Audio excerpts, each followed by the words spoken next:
महाराज जी का प्राकट्य दिवस है। तो आप समस्त देवरी वालों के लिए, आप सभी सनातन के प्रेमियों के लिए, आप सभी धर्म पथ की यूट्यूब चैनल पर कथा को श्रवण करने वालों के लिए राम दुलारे बजरंगबली के अवतार की बहुत बहुत मंगल कामनाएं, बहुत बहुत मंगल कामनाएं। अभी कुछ सालों से एक शब्द चल पड़ा है, श्री हनुमान जन्मोत्सव। हम इसके पक्षपाती नहीं है। हमारा जन्म होता है, आपका जन्म होता है, हम इंसानों का जन्म होता है। मिश्रा जी, बजरंगबली इंसान नहीं है, बजरंगबली साक्षात भगवान शंकर हैं। कोई बताएगा शंकर जी का जन्म कहां हुआ? बोलो। मंगल करने वाले हैं हनुमान जी। तो मैं हमेशा कहता हूं प्राकट्य दिवस, मैं हमेशा कहता हूं अवतरण दिवस। हम कभी नहीं कहते हैं कि हनुमान जी का जन्म है। ना, हम उनका जन्म नहीं करा सकते हैं, हम उनका जन्मोत्सव नहीं मना सकते हैं। हम तो उनका केवल प्राकट्य दिवस मना सकते हैं, हम तो उनका केवल अवतरण दिवस मना सकते हैं। तो एक बात बोलो,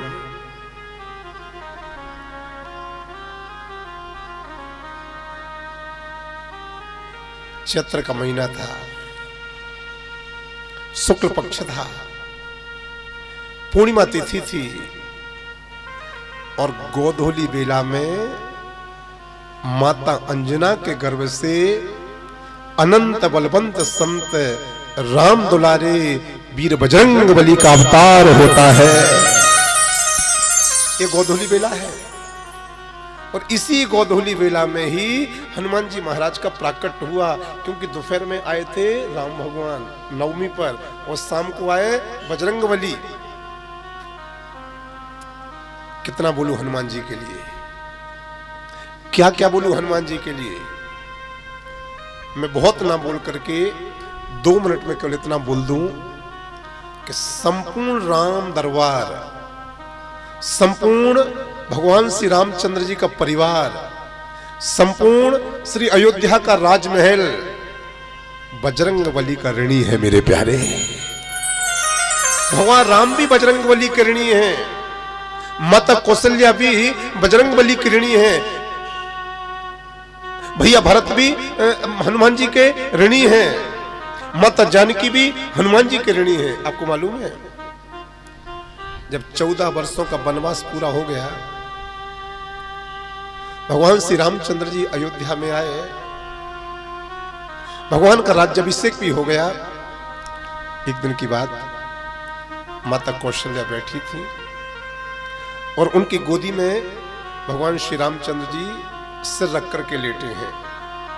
कौशल्या मैया भगवान राम के बालों पर हाथ फेरती जा रही हैं और अचानक से माता कौशल्या रोने लगी। राघव, ये बता, तू 14 साल तक वन में कैसे रहा? तूने इतने भयंकर पापी रावण जैसे राक्षस को कैसे मारा? माता कौशल्या ऐसा बोलते बोलते रोदन करने लगी और भगवान श्री राम उठे। सबसे पहले अपनी मां कौशल्या के आंसू पोंछे और आंसू पोंछने के बाद में भगवान रामचंद्र जी ने जो कहा वो सुनो। मैया, लंका विजय, रावण वध यदि आपका बेटा राम कर पाया है, इसमें कृपा केवल हनुमान जी की है। यही हनुमान है लंका के जितैया। यदि ये हनुमान जी नहीं होते मां, तो आपका बेटा राम लंका विजय नहीं प्राप्त कर पाता, आपका बेटा राम रावण को नहीं मार पाता। इतने में लक्ष्मण जी दौड़े दौड़े आए, मैया मुझे भी कुछ कहना है। बोलो ना बेटा। यही हनुमान है मेरे प्राण के बचैया। भैया मैं तो मारा ही गया था मेघनाथ के द्वारा, लेकिन हनुमान जी महाराज संजीवनी बूटी लेकर के आए और मुझे जब संजीवनी बूटी पिलाई गई तब जाकर के मेरे प्राण बचे। माता सीता जी दौड़ी दौड़ी आई, मैया मुझे भी कुछ बोलना है। यही हनुमान है मेरे मांग के रखैया।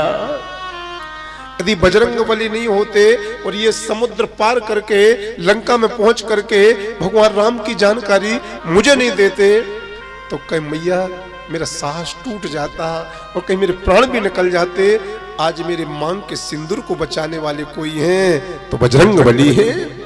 मां जानकी भी हनुमान जी की ऋणी है, लक्ष्मण भैया भी हनुमान जी के ऋणी है, प्रभु रामचंद्र जी भी हनुमान जी के ऋणी है। ये सब छोड़ो, मैं यही कहूंगा कि संपूर्ण भगवान श्री रामचंद्र जी का परिवार बजरंग बली का ऋणी है मेरे प्यारे। इनसे बड़ा कोई नहीं है, इनसे श्रेष्ठ कोई नहीं है, इनसे ज्ञानी कोई नहीं है, इनसे परोपकारी कोई नहीं है, इनसे उपकारी कोई नहीं है। और हनुमान जी के विषय में देवरी में यही कहूंगा कि हनुमान जी महाराज जी तो चलते फिरते भगवान श्री रामचंद्र जी का मंदिर है मेरे प्यारे। चलते फिरते जहां पर हनुमान जी का मंदिर हो तो आप ये मत सोचना कि हनुमान जी का मंदिर है, बल्कि आप ये मानना कि हनुमान जी का नहीं, बल्कि ये तो चलता फिरता भगवान राम जी का मंदिर है। क्योंकि हनुमान जी ने अपने जब सीने को चीरा था तो उसमें भगवान राम, माता जानकी का, बजरंग बली ने हम सबको दर्शन कराया था। तो हनुमान जी महाराज जहां बैठ जाते हैं वहां पर भगवान राम और माता जानकी भी विराजमान हो जाते हैं। तो हनुमान जयंती पर, हनुमान जी महाराज जी के प्राकट्य दिवस पर मैं बजरंग बली के चरणों में प्रार्थना करता हुआ यही कहूंगा कि सब सुख लहें तुम्हारी शरणा, तुम रक्षक काहू को डरना, आपन तेज समारो आपई, तीनों लोक हाँकते कापई। और मुझे एक बात और कहनी है, किसी का प्रताप युग युग में होता है, किसी का प्रताप 2 युगों में होता है, किसी का प्रताप अधिक से अधिक 3 युगों में हो जाएगा, लेकिन बजरंग बली का प्रताप 4 युगों में बराबर है। कहा गया चारों युग प्रताप तुम्हारा।